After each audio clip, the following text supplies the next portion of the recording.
Hi everyone, welcome back to my channel.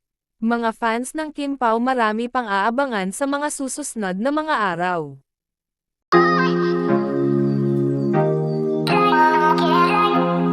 Nagpakilig si Kim Chiu at Paolo Avellino sa Surigao, kung saan ay kakaiba ang mga pakilig na pinapakita ni Kim Chiu at Paolo Avellino sa isa't isa na lalong nagpakilig sa kanilang mga fans. Mas lalong nagpalakas ang hiyawan ng kanilang mga fans nang punasan ni Paolo ang bibig ni Kim Chiu at ang mukha nito na sobrang napawisan na talaga.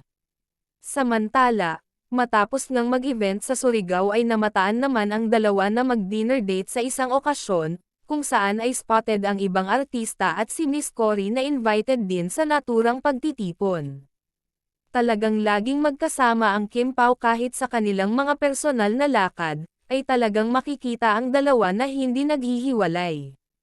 Marami namang napahanga kay Kim Chiu kung saan, ay hands-on pa rin ito sa pag-live at post sa kanyang mga bags, kahit na sobrang busy ng aktres ay talagang namamanage pa rin ito ang kanyang mga negosyo.